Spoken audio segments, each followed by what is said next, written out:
మన vintage collections, Kadambari collections, పూర్ణిమ prints లో ఎంత కొంటే అంత ఉచితం. నమస్కారం, వెల్కమ్ టు ఐ డ్రీమ్. ధర్మ మార్గం కార్యక్రమానికి స్వాగతం. నేను మీ విజిత.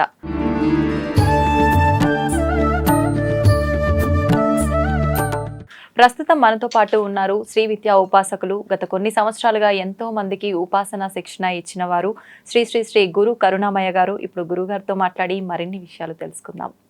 నమస్కారం గురుగారు. శ్రీమాత్రే నమః.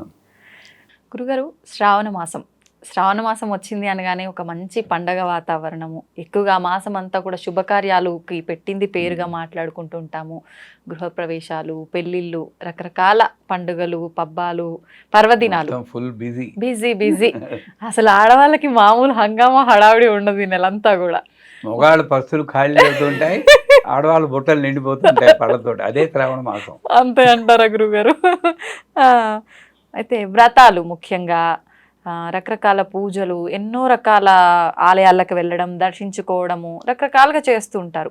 అసలు ఎందుకని ఈ మాసానికి ఇంత విశిష్టత అంటారు గురుగారు? ఒకటి, బాగా ఎండలు కాసి ఒక్క తొలకరి జల్లు పెడితే హాయిగా ఉంటుంది. అవును. బాగా ఆకలేసి మంచి పంచపక్ష పరిమాణాలతో భోజనం పెడితే హాయిగా ఉంటుంది. ప్రాపంచికం. ఆధ్యాత్మికంగా చూస్తే దీని ముందు వచ్చే మాసం శూన్యమాసం. అది డ్రైగా ఉంటుంది. శివరాత్రి తర్వాత పెద్ద బిజీ ఉండదు మనకి. ఒక ఉగాది వస్తుంది మధ్యలో, అది ఒక రోజే. మధ్య మధ్యలో ఏం పెద్దగా రావు. శ్రీరామనవమికి వస్తుంది, అక్కడక్కడే వస్తాయి. కానీ శ్రావణ మాసంలాగా ప్రతి మంగళవారం పూజే, శుక్రవారం పూజే.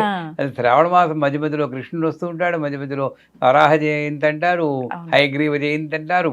ఆ రకంగా మొత్తం ఒక ఆధ్యాత్మిక వర్షం లాగా ఆ చైతన్యం కురుస్తుంది కదా. అందుకు శ్రావణ మాసం అంత విశిష్టత అంటారు. ఇంకోటి, ఏ పేరులోనైనా విశిష్టత ఉంటుంది. శ్రావణం అన్న పేరు శ్రవణంలో వచ్చింది. అది వేదానికి సంబంధించింది. వేదం అందుకే అపౌరుషేయం, వినదగిందే కానీ చదివిది కాదంటారు. విని నేర్చుకోవాలి. ఆ రకంగా చూస్తే వేదానికి సంబంధించిన జ్ఞానం శ్రావణ మాసంలో పూజలు చేయడం వల్ల మనకు లభిస్తుంది అని ఒక నమ్మకం ఉంది. ఇంకో రకంగా చూస్తే శ్రవణం మన వెంకటబాబు నక్షత్రం, విష్ణుమూర్తి నక్షత్రం. అటువంటి స్థితికర్త యొక్క నక్షత్రంతో కలిసినటువంటి పేరు కలిగిన శ్రావణ మాసం అనేటప్పటికీ అదంతా ఆధ్యాత్మిక లోటు లేదు. సంచేత ఇంకోలా చెప్పాలంటే, ప్రాపంచికుల్లో ఎంత వద్దన్నా అందరికీ కావాల్సింది ఏంటి? డబ్బులు. ఆ డబ్బులు ఇచ్చే లక్ష్మి, వరలక్ష్మి ఇక్కడే వస్తుంది.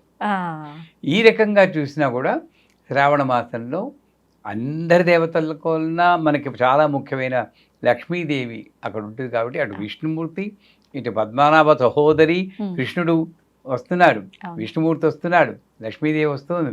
అందరి దేవతలు వచ్చిన ఆ మాసం కాబట్టి శ్రావణ మాసం అంత విశిష్టత. ఓకే.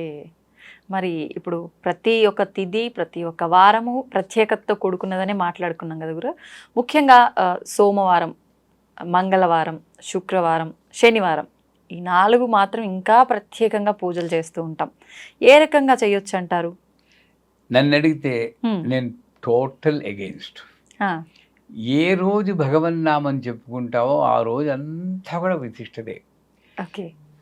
ఓకే, ఈవేళ బుధవారం అనుకోండి, శుక్రవారం చాలా మంచి, శుక్రవారం పూజ చేయమంటాను. గురువారం టపిమంటే ఏ రోజు గ్యారంటీ కాదు. అంచేత కాకపోతే లక్ష్మీం లక్ష్మీం లక్ష్మీం పంచదశి మంత్రం. ఒక్కొక్క రోజుకి ఒక్కొక్క దేవత ఉంటుంది, ఎనర్జీ, అధిష్టాన దేవత. అలాగా కొంతమంది దేవతలు అధిష్టానంగా ఉన్నటువంటి ఆ రోజుని మనం పూజలు చేస్తే ప్రకృతి నుండి సపోర్ట్ ఎక్కువ వస్తుంది, మనకి ఫలితం బాగుంటుందని శాస్త్రంగా చెప్తుంది. ఆ రకంగా కొంచెం విశిష్టత ఉండదు. కానీ సోమవారం శివుడిది, శనివారం వెంకటబాబుది, శుక్రవారం లక్ష్మీదేవి, ఈ డివిజన్ మనం చేసుకున్నాం. అందరి దేవతలు ఒకడు, ఒకే దేవత పలు రూపాల్లో నన్ను రక్షిస్తుంది అన్న సిద్ధాంతమే సత్యం, శుద్ధ సత్యం. ఈ మధ్యలో ఈ శివుడు వేరు, విష్ణుమూర్తి వేరు, పార్వతీదేవి వేరు, లక్ష్మీదేవి వేరుని ఒక వెరైటీగా మనం భావిస్తున్నామే తప్పితే అన్నీ కలిపి ఈ శ్రీచక్రంలో బిందు స్థానంలో ఉన్న సర్వానందమయ చక్ర స్వామి ఆ దేవత ఉంది కదా ఆవిడే.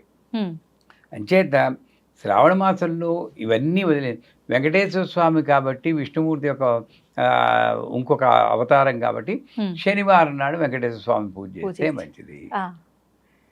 రైట్. శుక్రవారం నాడు మన లక్ష్మీదేవి ఎలాగా ఉన్నారు.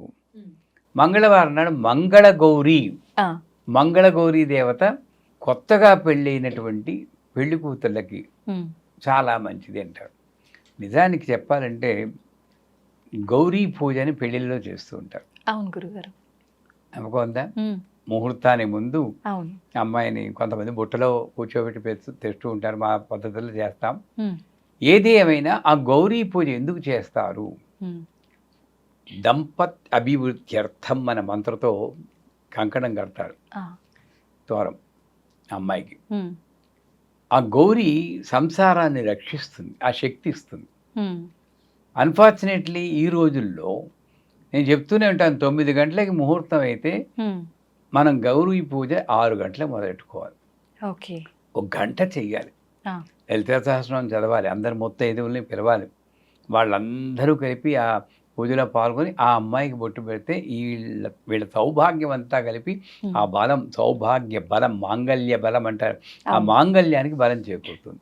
అంత ట్రెడిషనల్ వాల్యూతో కూడినటువంటి గౌరీ పూజని మన వాళ్ళు ముహూర్తానికి 1 గంట ముందు మొదలెట్టి ఏదో తూతూ మంత్రాలతో కానిచ్చేసి పద పద పద పద అని తీసుకెళ్తారు హడావుడిగా. మరి అదే వాళ్ళు 2 గంటలు ఫోటో షూట్లు తీసుకుంటారు. ఒప్పుకుంటారా? నిజమే గురుగారు. ఇది ఒక కారణం, బలమైన కారణం. వివాహ వ్యవస్థ చిన్నాభిన్న అవడానికి కూడా ఇది ఒక కారణం. సో ఎనీవేస్ ఆ గౌరీ మరి పెళ్ళి అయ్యాక ఆ పెళ్లి కూతురికి శ్రావణ మాసంలో మొట్టమొదట సంవత్సరం, ఇది 5 సంవత్సరాలు చేయాలంటారు కానీ అట్లీస్ట్ మొట్టమొదటి సంవత్సరంలో మంగళగౌరీ వ్రతం అని చేస్తారు. ఇది పెళ్ళి అయిన వాళ్ళే చెయ్యాలి అంటారు. నన్ను అడిగితే పెళ్ళి అవని వాళ్ళు అదే మంగళగౌరిని కాత్యాయిని అని పేరుతో పిలిచి, అమ్మ నాకు మంచి భర్త దొరికితే చూడు, దేవత ఒక్కళ్ళేనర్రా, మనం కన్ఫ్యూజ్ అయిపోతున్నాం కానీ దేవత ఒక్కళ్ళే. అదే మంగళవారం నాడు పెళ్ళి అవని వారు కాత్యాయిని అన్న పేరుతో పూజ చేయండి శ్రావణ మాసంలోనే. అంతేగాని వీళ్ళే పూజ చేయాలి, వీళ్ళు పూజ చేయకూడదు, ఇలాగా సందేహాలతో కొట్టుకుంటున్నాం. మంగళగౌరి వ్రతం ఇలా చేసుకుంటూ పోతే శుక్రవారం నాడు చేసే పూజే ఏం పూజ? వరలక్ష్మి పూజ. సౌభాగ్య లక్ష్మీ బారమ్మ చాలా ఇష్టం. వాళ్ళందరినీ చూస్తే మాకు కూడా కనువిందు ఈ శ్రావణ మాసం. మగవాళ్ళకు కూడా చక్కగా అలంకారాలు కట్టుకుని గలగల పట్టు చీరలు, నగలు గలగల్లాడుతూ మంగళకరంగా కనిపిస్తారు అందరూ, ఆడవాళ్ళందరూ దేవతా స్వరూపులు. సో ఆ శ్రావణ మాసంలో పౌర్ణమి ముందు వచ్చేది శుక్రవారం నాడు అన్నారు. ఇక్కడ కూడా నేను శాస్త్రం మీద నాకు గౌరవం ఉంటే న్యాయంగా ఆ రోజే చేయాలి, పౌర్ణమి నుండి వచ్చే శుక్రవారం. వీళ్ళు దాన్ని అమెండ్ చేసి ఏదో ఒక రీజన్ చెప్పి ఏ శుక్రవారం అయినా పర్వాలేదు అన్నారు. నన్ను అడిగితే అన్ని శుక్రవారాలు వరలక్ష్మి వ్రతం చేసుకోమంటాను ఓపిక ఉంటే. అది కరెక్ట్ పద్ధతి. ఏదో ఒక శుక్రవారం చేయడం అనేది అంత మంచిది కాదు. శ్రావణ శుక్రవారం పౌర్ణమిని వచ్చే శుక్రవారం చేయలేదు, సరే మిగతా 3 శుక్రవారాలు చేయండి. అంటే శ్రావణ మాసంలో లక్ష్మీదేవిని పూజ చేయడం భాగ్యం. శ్రావణ మాసంలో వచ్చే శుక్రవారం నాడు, శుక్రవారం నాడు పూజ చేస్తే శుక్రుడు భోగకారకుడు. ఏ సంసారం ఇంతున్నా డబ్బు ఇంతున్నా 10 రూపాయలు ఉంటే 10 రూపాయలు అనుభవించే భోగమే భాగ్యం. ఆ 10 రూపాయల్లో 9 రూపాయలు అనుభవించి ఇంకొక రూపాయి దానం చేస్తే అది సౌభాగ్యం. రెండింటికి అంత తేడా ఉంది. ఈ రెండింటినీ ఇచ్చేటటువంటి తల్లి వరలక్ష్మీదేవి. ఆవిడ్ని మనం ఈ శ్రావణ మాసంలో పూజ చేస్తాం. చూడండి ఎంత విశిష్టత ఉందో నిజంగా. అయితే ఇప్పుడు గురుగారు మీరు అన్నట్టుగా 3 వారాలు చేయకుండా ఒకటే వారమే చేస్తుంటారు. మళ్ళీ ఆ ఒక్క వారం కూడా వీలు పడని వాళ్ళు ఏదో ఒక వారం చూసుకొని పెట్టుకుంటారు. అలా చేయొచ్చు అంటారా? ఎలాగైనా సరే శుక్రవారం నాడు ఏదో ఒక వారం శుక్రవారం నాడు మనకి మనస్సు స్థిరంగా ఉండాలి. చాలాసార్లు మీకు చెప్పాం, ఇది చెయ్యాలి అని తపన ఉండాలి, కానీ ఇది చెయ్యాలే అన్నట్టు చేయకూడదు. తప్పదు రెండింటికి తేడా ఉంది. అవును గురుగారు. ఒక బర్డెన్ కింద భావిస్తూ చేయకండి. ఇది చెయ్యాలి అని తపన ఉంటే, నన్ను అడిగితే ఎవరైనా ఉన్నారో లేదో నాకు డౌటే, కానీ శ్రావణ మాసంలో 4 శుక్రవారాలు చేసేయాలి. 4, 5 వస్తాయనుకోండి, ఆ 4 శుక్రవారాలు వరలక్ష్మి వ్రతాన్ని అసలైన అర్థం చేర్చుకుంటూ చేయాలి. మనకి పూజలు ఒక్క వ్రతం చేస్తే ఫలించాలి. వీళ్ళు మంగళగౌరి వ్రతాన్ని 5 సంవత్సరాలు చేయాలన్నారు. ఎందుకు? ఈ కొత్తగా పెళ్ళైనటువంటి పెళ్లి కూతురికి కొత్తగా సంసారంలో ఇవ్వడానికి వెంటనే ఇవ్వలేదు. ఈ గౌరీదేవి యొక్క శక్తి వల్ల మెల్లిమెల్లిగా మెల్లిమెల్లిగా ఈ పంచేంద్రియాలని మనం కంట్రోల్ చేసుకుని అక్కడ అడ్జస్ట్ అయ్యి బతకాలంటే 5 సంవత్సరాలు నువ్వు చేయాలను. 5 మంగళవారాలు కాదు, 5 సంవత్సరాలు అంటే 5 నాలుగు 20 అనుకోండి. అలాగా వరలక్ష్మి వ్రతం కూడా ఒక్కసారి చేస్తే మనకి ఫలితం ఇవ్వాలి. ఎందుకు మనకి ఇన్నిసార్లు లక్ష్మీ వ్రతం చేస్తున్నా మనకి ఆ భాగ్యం భోగం ఎందుకు కలగలేదంటే దాని అంతరార్థం తెలియకుండా చేస్తున్నాం అన్నమాట. ఏది ఎలా చేయాలో దాని విశిష్టత తెలుసుకుని ఆ తాదాత్మ్యంతో చేస్తే ఒక్క వరలక్ష్మి వ్రతంతో ఆ చారుమతి గల్లు గల్లు ఈ అనుభవాలన్నీ మనం పొందొచ్చు. అది సత్యం. సాధ్యపడుతుందా గురుగారు ఈ కలియుగంలో అనుభూతులన్నీ చెందడం? ఇది సాధ్యపడుతుందా లేదా అని చెప్పడానికి నాకు శక్తి లేదు, కానీ డెఫినెట్గా అనుభవం అయితే కలుగుతుందండి. ఉదాహరణ తీసుకుందాం చూడండి. మీకు తెలుసు, మీ వరలక్ష్మి వ్రతం చేస్తూ ఉంటారు. ఆ వ్రతం ఎలా మొదలవుతుంది? ఏ వ్రతమైనా తర్వాత సెప్టెంబర్లో వినాయక చవితి వస్తుంది. మనం అనుకుంటాం ఆ పూజ టైంలో చేసి ఇదే పూజ అంటారు, కానీ కథ ఏం చెప్తుందంటే పొద్దున్న లేచిన దగ్గరని రాత్రి పడుకుని దాకా ఆ రోజంతా వరలక్ష్మీదేవిని గురించి ఆలోచిస్తూనే గడపాలి. అది ఫస్ట్ ప్రిన్సిపల్ చేయాల్సింది. సో ఆడవాళ్ళందరూ కూడా వరలక్ష్మి వ్రతం చేయాలంటే పొద్దున్నే లేవగానే మంచం మీదే ఓం శ్రీం హ్రీం శ్రీం కమలే కమలాలయే అని మంత్రం కానీ, లేదా లక్ష్మీ క్షేత్రముద్రాంతనయం శ్లోకం కానీ, హ్రీం మహాలక్ష్మి అనే మంత్రం కానీ, పళ్ళు కూడా తోకోడు, ఆ మంచం మీద చెప్పాలి. అవునా గురుగారు? భయమేస్తుందా? పళ్ళు అమ్మవారి ఆధ్యాత్మిక మార్గంలో వెళ్ళాలి, పూజల్లో పాల్గొనాలి అని అంటే ఖచ్చితంగా మనం శుభ్రంగా ఉండాలి. ఒక ఎగ్జాంపుల్ చెప్తాను. మీరు ఇన్ని భక్తి కార్యక్రమాలు అందరికీ చెప్పిస్తున్నారు, సంఘంలో ఎంతో కొంత మార్పు తెస్తున్నారు. సో విజిత అంటే ఆ లక్ష్మీదేవికి చాలా ప్రేమ వచ్చేసింది.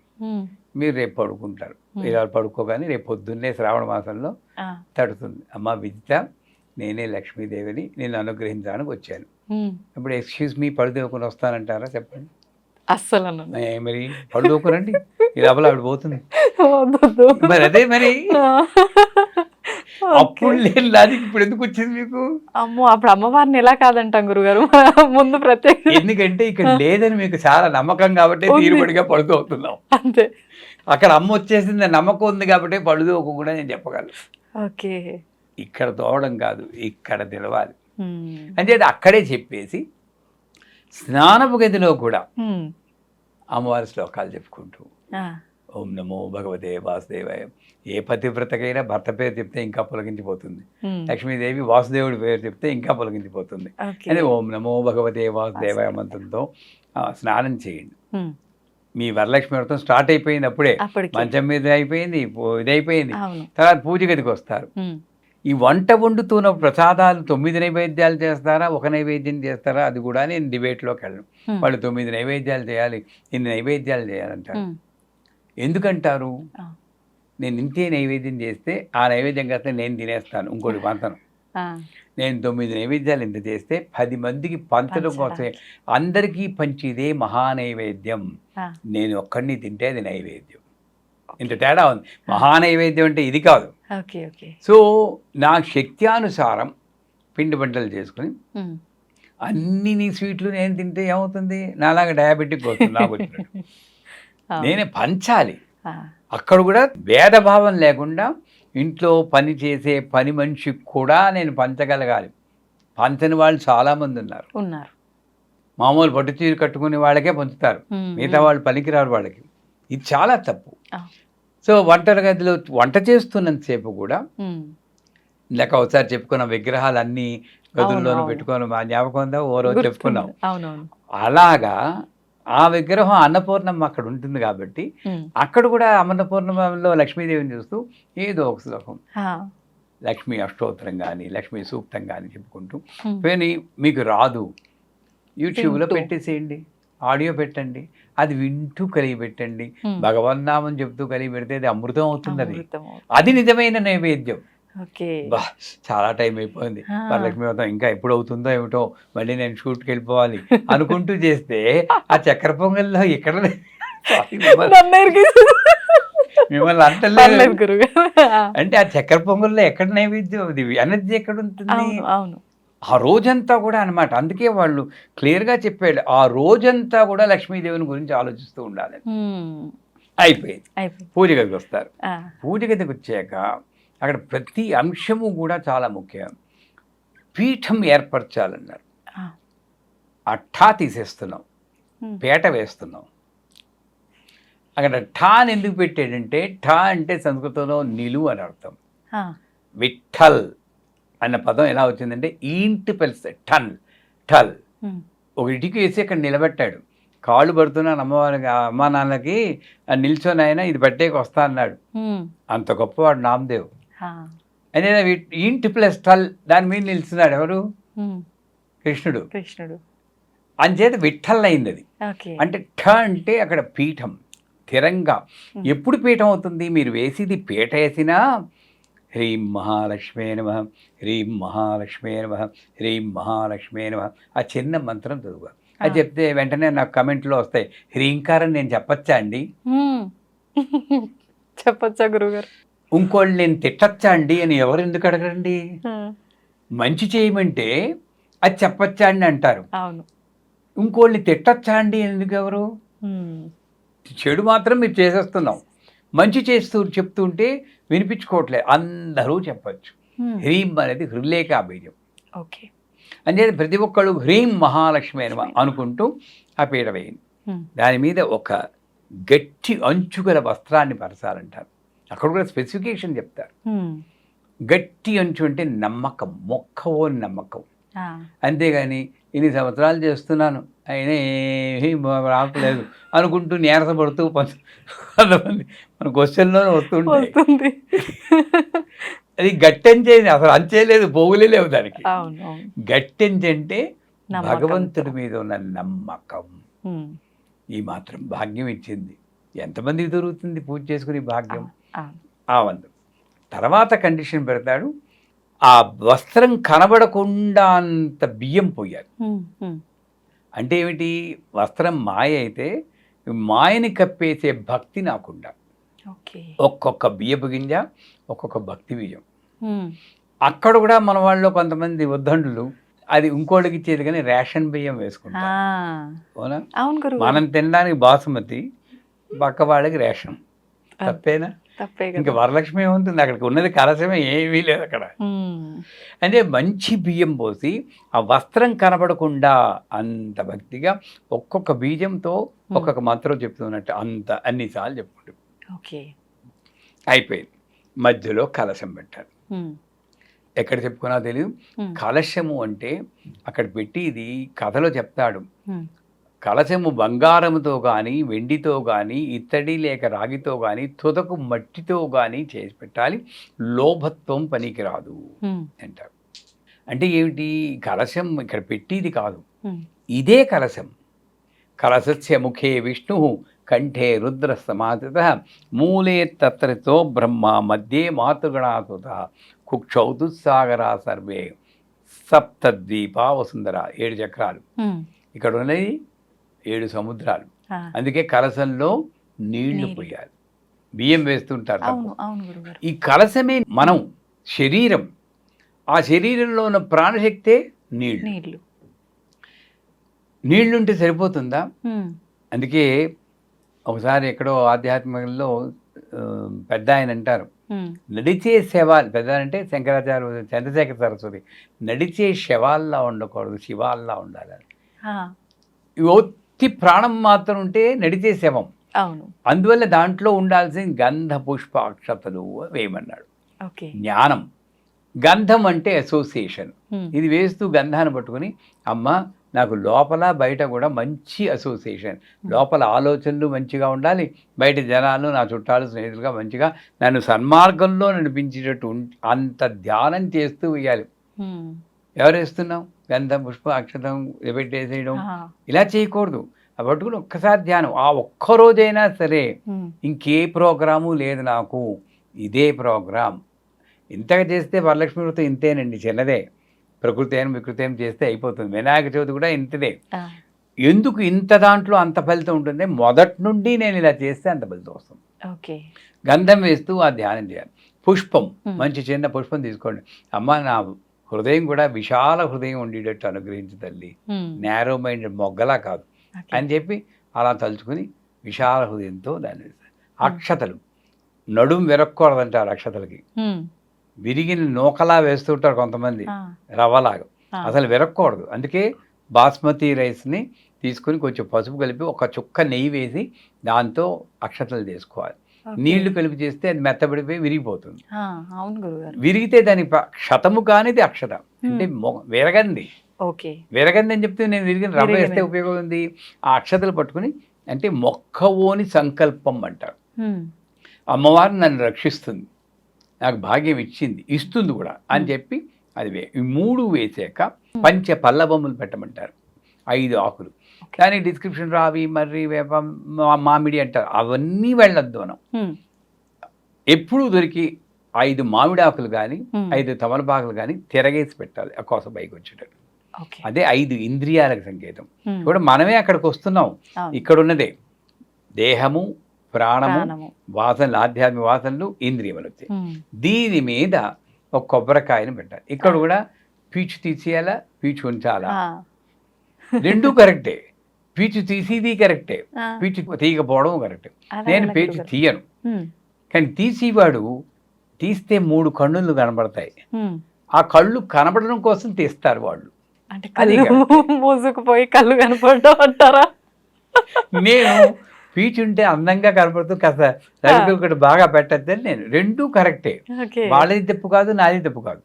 సో ఎంత ముఖ్యమేంటంటే ఆ కాయకి ఎక్కడ బొల్లి లేకుండా పూర్తిగా పసుపు రాయాలి. ఓకే. ఇంత తీసుకోవడం, ఇలా ఇలా పులివేయడం అలా చేయకూడదు. బాగా దట్టంగా పసుపు సౌభాగ్యం బాగా నిండా పెట్టి కళ్యాణ తిలకం దిద్దా. ఓకే. మీకు 2 అమ్మాయిలు అన్నారు కదా, ఆ దిద్దుతూ అమ్మా నా పిల్లలకి మంచి భర్త ఎప్పుడు కళ్యాణ వయస్సు వస్తుందో అప్పుడు మంచి భర్త లభించేటట్టు నీకు కళ్యాణ తిలకం దిద్దుతున్నాను కదా, వాళ్ళకు కూడా కళ్యాణ తిలకం దిద్ది యోగ్యతను నాకు కల్పించు. చూడండి ఎంత ప్రార్థన చేసుకోవచ్చు అనుకుంటూ కళ్యాణ తిలకం దిద్దా. అది ఆత్మ సంఖ్య.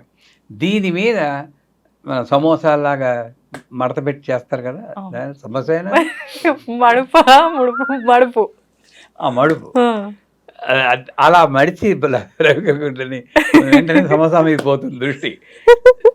అలా మడిచేసి అమ్మవారికి ఆ వస్త్రాన్నిలాగా పైన పెడతాం. అదేంటే ఓ రూపు వస్తుంది అనమాట. ఇప్పుడు నాలో ఉన్నటువంటి శరీరమే, నాలో ఉన్నటువంటి శక్తే అక్కడ పెడుతున్నాం. అందుకే కథలు చెప్తాడు, కలశం మీద అమ్మవారిని ఆవాహన చేయాలంట. ఏ కలశం? ఈ కలశం కాదు, ఈ కలశం మీద అమ్మవారిని ఆవాహన చేయాలి. ఎప్పటి నుండి? పొద్దున్న మంచం మీద లేచిన దగ్గర నుండి. భయపడిపోకూడదు, రేపు చెయ్యాలి మీరు. లక్ష్మీ అర్థమైందా? సరే, అయిపోయాక ఇంకా మామూలుగా మిగతా కథలు మామూలు చేస్తారు. చేశాక 9 పోగులు గల తోరణం కట్టుకోండి. 9 ముళ్ళు వేసి 5 పోగులు 9 పోగులు కొంటారు. అక్కడ కొట్టుకుంటూ చచ్చిపోతూ ఉంటారు. అది ఇది కరెక్ట్, ఇది కరెక్ట్, ఏదో ఒకటి 5 పోగులనే వేసి 9 ముళ్ళు వేసి కట్టుకోండి. ఎందుకు? నవయోన్యాత్మక శరీరం నవరంధ్రాలతో నవమాసాలు చెరబడి నవరంధ్రాలతో భూమిపై దిగబడి మానవ శబ్దంలో ఉన్నటువంటి నవశబ్దాన్ని జోడించి మనం ఉన్నాం. నవ అన్నదానికి అందుంది. అందుకు ఆ 9 గ్రంథులు ముళ్ళు వేసి, ఇవన్నీ గ్రంథి అంటే ఏమిటి? ఈ కాస్మిక్ ఎనర్జీ ఫ్లో అవ్వకుండా ఉండే అడ్డు. మనకి 3 చెప్పారు లలితా సహస్రం: బ్రహ్మగ్రంథి, విష్ణు గ్రంథి, రుద్రగ్రంథి. 3 కాదు ఇంకా 6 గ్రంథులు యాడ్ చేసి నాలో ఉన్న అడ్లు అవి ఆ అడ్లకి అధిష్టాన దేవత ప్రథమకర్ణిము కమలాయనమ ఏదో మంత్రాలు ఉంటాయి. ఆ పేర్లు చెప్పి అన్ని 9 గణుల మీద పసుపు కుంకుమ వేసి తోరం కట్టుకోవడం వల్ల నాలో ఆధ్యాత్మిక శక్తి అడ్డు లేకుండా ప్రవహించుకాక. అది మంత్రం కూడా ఉంది. ఆ మంత్రంలో అర్థం ఇదే, సౌభాగ్యం నాకు వచ్చుగాక. పద్నామి దక్షిణే హస్తే అని నవసూత్ర ప్రభం అని వస్తుంది కదా, ఆ సౌభాగ్యం వచ్చుగాక అని కట్టుకోవాలి. తర్వాత వాయనం ఇవ్వాలి అంటారు. అక్కడేంటి, వాయనంలో 9 బూర్లు పెట్టి మంగళ ద్రవ్యాలని పెట్టి పసుపు కుంకుమ గాజులను పెట్టి ముత్తైదుకి ఇస్తారు. ఏమంటారు, ఇస్తినమ్మ వాయనం పుచ్చుకున్న వాయనం, ఇస్తినమ్మ వాయనం పుచ్చుకున్న. అక్కడ ఏంటి తెలుసా అండి, అసలు ఒకసారి ఇచ్చి ఊరుకోవాలి, ఇస్తున్నాం పుచ్చుకుని ఎన్నిసార్లు ఎందుకంటే ఎవరికైనా డౌట్ వచ్చిందా? నిజమే గురుగారు. ఎందుకని? ఎందుకంటే అది ఇచ్చేది యాక్చువల్గా ఆ సువాసినికి ఇవ్వట్లేదు మీరు, ఆ సువాసిని రూపంలో ఉన్న వరలక్ష్మీదేవికి ఇస్తున్నారు. ఇస్తినిమ్మ వాయనం. అక్కడ ఉన్నవి చీరారవికలు కూడా కాదు, నా భక్తి, నా శ్రద్ధ, నా నమ్మకము, నా సరెండర్, శరణాగతి అన్న వాయనం నేను ఇస్తున్నాను. పుచ్చుకున్న వాయనం ఆవిడ సంతోషించి నాకు సౌభాగ్యం ఇచ్చేస్తుంది, అది నేను పుచ్చుకుంటున్నా. మరి పుచ్చుకుంటే 3 సార్లు పుచ్చుకుంటే బాగా గట్టిగా ఉంటుంది కదా. ఇస్తినమ్మ వాయనం పుచ్చుకున్న వాయనం, ఇస్తినమ్మ, ఇది కంటిన్యూస్. అది 3 సార్లు కాదు, 4 సార్లు 5 సార్లు ఎన్నిసార్లు చెప్పుకున్నా పర్లేదు. అలా 10 సార్లు చెప్తే ఆవిడ ఇవ్వమ్మా నేను ఇండిపోవాలని టైం అయిపోతుంది. అదే ఒక మినిమం 3 సార్లు చెప్పుకునే తర్వాత పూజ చేసిన బ్రాహ్మణుడికి యథాశక్తి దక్షిణ ఇచ్చి సంస్కరించాలంటారు, అది ఆచారం. పోతే కథకు వస్తే, కథ మన వాళ్ళు తెలిసిన కథ అయినా కదా అని గడగడగడగడ చేస్తారు. దాంట్లో ముఖ్యమైన వాక్యాలు మర్చిపోతున్నాము. ఏంటవి గురుగారు? ఆవిడ పేరే ముఖ్యం. ఫస్ట్ చారుమతి. చారు అంటే ఏంటి, 4 అదొకటి. చారు అనేది పైనాపిల్ చారు, మిరియాల చారు, అది కాదు. చారు అంటే సంస్కృతంలో అందమైన అని అర్థం. చారు హసన్, చారు హాస, ఆ పేర్లు మంచిగా నవ్వివాడని. చారు హసన్. చారుమతి, అందమైన బుద్ధి కలది. అంటే హీరోయిన్కి అందమైన బుద్ధి ఉంది, ముందే చెప్పేస్తున్నారు క్యారెక్టర్ని అంతా. అందమైన బుద్ధి ఎలా ఉంటుందో వర్ణిస్తాడు. ఇది ముఖ్యం వరలక్ష్మి వ్రతం. ఇది కానీ అనకూడదు. కానీ 9 రకాల నైవేద్యాలు చేసేయచ్చు మీరు అందరూ, 21 చేసేస్తారు, వాయనాలు ఇమ్మంటే ఇస్తారు. ఈ ఒక్క లైను పాటించడానికి ఇంకో జన్మెత్తాలి, శ్రమించాలి అలా. అందుకు ఎందుకంటే చారుమతీదేవి ఉదయాన్నే నిద్రలేచి, అదే కష్టం మనకి, సూర్యుడు రావడానికి ముందే లేవాలి. గయ్యాళిగాక మితముగా సంభాషించు, ఇది కూడా కష్టం, ఇంకా కష్టం వస్తుంది. పెనిమిట్ని అత్తమామలను దైవముగా భావించి, అంతే ఇంకైపోయింది. ఇంక వరలక్ష్మి వ్రతం చేయడం ఇంపాసిబుల్. చేయకున్నా ఏం లేదు, మేము ఎందుకు చూస్తాం. అలాగే ఇదే మెయిన్. భర్తను అత్తమామలను దైవంగా ఆ ఒక్కరోజైనా భావించండి రా బాబు. మా అమ్మగారు ఇప్పటికీ నేను గుర్తుంది, 3:30కి లేచి మా నాన్నగారి కళ్ళకి అద్దుకుని మంగళసూత్రం తీసుకుని ఇలా అద్దుకుని అప్పటి నుండి మొదలెడుతుంది అనమాట స్తోత్రాలు. ఈ రోజుల్లో అలా చేసేవాళ్ళు లేరు. ఇది సరెండరా, బానిసత్వమా అలా ఆలోచించకూడదు. స్త్రీలో ఉన్న గొప్పతనం అది. వాడు ఎలాంటి వాడైనా సరే తల్లి హృదయం ఎలా ఉంటుందో అలాగ సరెండర్ అయ్యేదే నిజమైన స్త్రీ. అలాంటి స్త్రీలు రుద్రం చదవక్కర్లేదు, పురుషోత్తం చదవక్కర్లేదు. ఆ చదవక్కర్లేని దాన్ని మార్చి మన వాళ్ళు చదవకూడదు అని పెట్టి అసలే ఎవరికి కావాలో అవసరం అక్కడే వాళ్ళని చదవనీయకుండా చేస్తారు. ఇక్కడ లోపం. అంచేత గయ్యాళిగాక మితంగా సంభావించు, భర్తను పెనిమిటిని అత్తమామను దైవంగా భావించి వాళ్ళు నమస్కరించి, ఇంత మంచిగా ఉంటే ఎవరికి నచ్చదండి. ఆవిడ కాళ్ళలోకి వచ్చేస్తారు, నేను నిన్ను అనుగ్రహిస్తాను అలా చెప్పేస్తుంది. అక్కడ ఇంకోటి, తనకొచ్చిన కళ్ళని ముందు భర్తకి అత్తమామలకు చెప్పి వాళ్ళ అనుమతి తీసుకుని వచ్చిన స్నేహితులకి చెప్తుంది, చెలికెత్తలకి చెప్తుంది. అంటే స్వార్థం లేదు అక్కడ. నేను ఒక్కదానే, మనకి ఇప్పుడు ఏదైనా వచ్చిందనుకోండి ముందు మనం వెళ్ళిపోయి, ఆ స్వార్థం లేదు. చెలికెత్తలు చేస్తారు, సరే పూజ చేస్తారు అందరూ. అక్కడ కూడా పౌర్ణమికి ముందు వచ్చే శ్రావణ శుక్రవారం ఎప్పుడు వచ్చినా అని ఆతురతో ఎదురు చూస్తారు. వాళ్ళు ఉత్సాహంతో ఎదురు చూస్తారు, మనం బెంగతో ఎదురు చూస్తాం. ఎలా చేస్తానో ఏమిటో ఇంతమంది అవునవును. పిలిచేసాను అనుకుంటాం. బ్యాక్గ్రౌండ్ కూడా ఉత్సాహంతో ఎదురు చూశారు. ఆ, ఈ క్యారెక్టర్స్ అన్నీ నాలో రావాలి. నాలో అంటే పూజ చేసే చేసే వాళ్ళు. ఆ ఉన్నప్పుడు అంత తాదాత్మ్యంగా చేస్తే, అలాగే ఒక పుష్పం తీసుకుని ఐం హ్రీం శ్రీం ప్రకృత్యే నమః శ్రీం ఐం హ్రీం శ్రీం విద్యాయ నమః శ్రీ ఇలా వెయ్యాలి. ఇంకా మీకు ఓపిక ఉంటే ఓం శ్రీం హ్రీం శ్రీం కమలే కమలాలయే ప్రసీద ప్రసీద శ్రీం హ్రీం శ్రీం ఓం మహాలక్ష్మి అనే మంత్రం, ఆ మంత్రాన్ని ముందు వెనక పెట్టి అష్టోత్తరం చేయండి. లక్ష్మీదేవి ఇంట్లో కూర్చుంటుంది స్థిరంగా. అంత గొప్ప. కనీసం ఐం హ్రీం శ్రీం ప్రకృతి అంత నెమ్మదిగా పుష్పం వేస్తూ చేయాలి. ఒక ప్రదక్షిణ చేయగానే కాలికి గల్లు గల్లు అని శబ్దం ఏర్పడుతుందంట. మనకి ఎందుకు గల్లు గల్లు శబ్దం రాదు, కేళ నొప్పులు వస్తున్నాయంటే మనకి అంతరార్థం గ్రహించటం లేదు, లిటరల్ మీనింగ్ తీసుకుంటున్నాం. వాళ్ళకు వచ్చేయ అంటే అది కాలంలో ఆకు జరిగింది, అది వేరే విషయం. మన ఎసెన్స్ తీసుకుంటే ప్రదక్షిణానికి మంత్రం ఏంటి? ఆత్మ ప్రదక్షిణ త్రయ నమస్కారాన్ని సమర్పయాం అంటే 3 సార్లు ఆత్మ ప్రదక్షిణ చేయాలి. గిరగిరా ఇలా తిరగడం కాదు. ఇక్కడ నుండి పైకి కుండలిని శక్తి మూలాధారం శాస్త్రానికి వెళ్ళి మళ్ళీ మూలాధారానికి వస్తే ఒక ప్రదక్షిణ. అంటే నిజంగా యోగ మార్గంలో నన్ను నేను పరిశీలిస్తూ నేను నడిచి జీవన దారి సరిగ్గా ఉండాలి అనేది ఆత్మ విచక్షణ, సెల్ఫ్ ఎవాల్యుయేషన్ అది చేసుకోవాలి. అది మొదటి ప్రయోగం. అలా చేస్తే గల్లు గల్లు అని గజ్జలు కాదు, ఇదేముంది రేపు పొద్దున పారేస్తాం. ఇది అనాహత అనుసంధానం కరిష్యే అంట. లోపలున్న అనాహత శబ్దం వినిపిస్తుంది ఓంకారంలాగా. అంత హై లెవెల్ ఇప్పటికీ ఉంటుంది. ప్రాణఘోష అని మనకి వినబట్టం లేదు, ఆ శబ్దం వినబడింది. ఇకపోతే రెండో ప్రదక్షిణ చేస్తారు. ఒంటినింత దగద్దగాయమైన ఆభరణాలు వస్తాయంట. మనం చూసుకుంటే ఏముండవు అక్కడ. ఏంటి ఆభరణం? ఆభ అంటే కాంతి. సో మన అంగాలు ఏ పని ఏది చేయాలో అది చేస్తే అది ఆభరణం కిందే లెక్క. నాలుక ఎప్పుడు ఒక రోజులో మేజర్ పోర్షన్ భగవన్ నామని చెప్పాలని అప్పటి శాస్త్రం. ఇప్పుడు కనీసం 5 నిమిషాలు చెప్పండి అని మొత్తుకుంటుంది అమ్మ. అందుకే బిల్వమంగడు ఆ రోజుల్లో రాశాడు, జిహ్వే రసజ్ఞే మధుర ప్రియత్వం సత్యం హితన్వా పరమం వదామి అవర్ణయేదా మధురాక్షరాణి గోవింద దామోదర మాధవేది. అంటే రసమెదిగిన నాలుక అది ఇది మాట్లాడి ఎందుకు నీ జీవితాన్ని వ్యర్థం చేసుకుంటావు?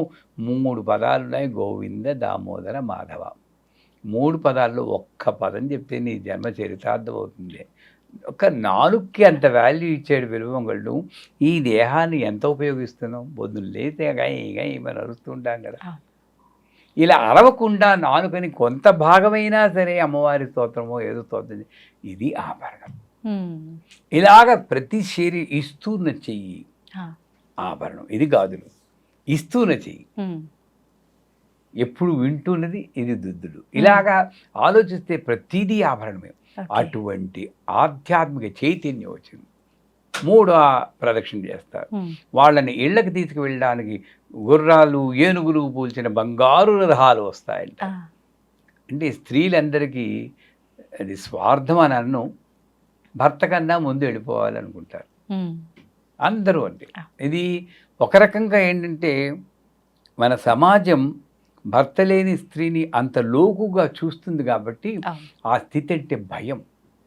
వీళ్ళని తప్పుపట్టను, సమాజాన్నే తప్పుపడతారు, భయంకరంగా చూస్తారు వాళ్ళు. మానవత్వం లేదు ఈ స్త్రీలకే. మళ్ళీ ఇదే స్త్రీయే అవునా అంటే ఒప్పుకుంటారు. ఆ స్థితి నాకు రాకూడదని భయపడుతుంది అంతేగాని ధూమావతి అనే దేవత కూడా ఆవిడే.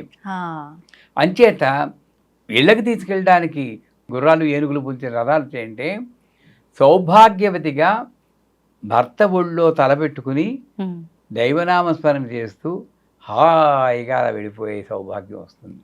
ఇది రథం. అది బహు కొద్ది మందికి వస్తుంది.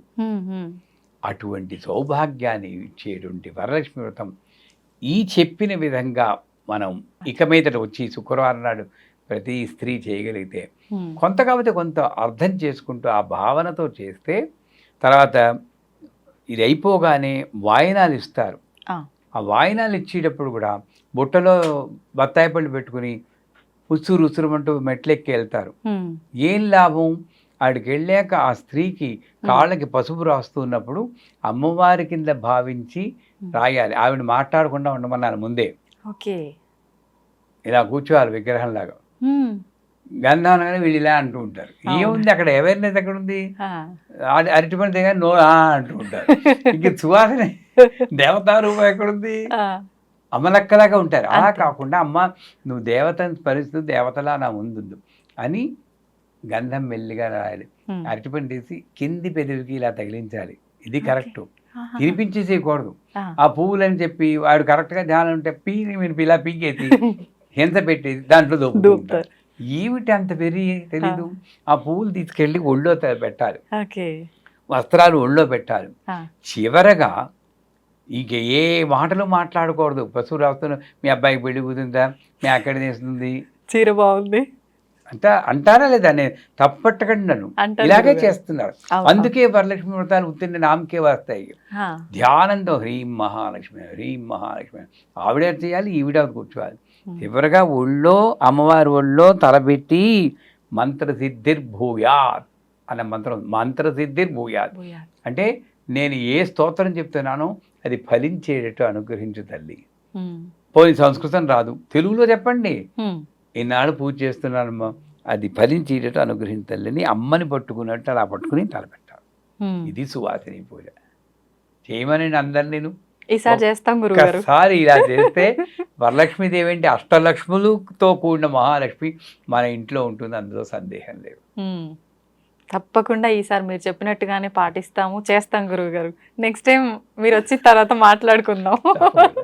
ధన్యవాదాలు గురుగారు. నిజంగా చాలా మంచి విషయాలు ఎంతో అర్థవంతంగా మా అందరికీ అర్థమయ్యి మేమందరం విని పాటించే విధంగా చెప్పారు. ధన్యవాదాలు గురుగారు. తవ్వండి, తవ్వుతూనే శివలింగం. సరే దాన్ని అట్లా కప్పేసేయండి, చూపించదండి. Krishna is there. మూర్తి పూజ కాదు, సాక్షాత్ బ్రజేంద్ర నందన భగవాన్ ఉన్నారు మూర్తిలో. ఏమీ ఆశించకుండా ఆరాధించే వాళ్ళు కూడా ఉన్నారా ప్రభుజీ? నిజమైన భక్తి అంటే మనకు తెలియదు కాబట్టి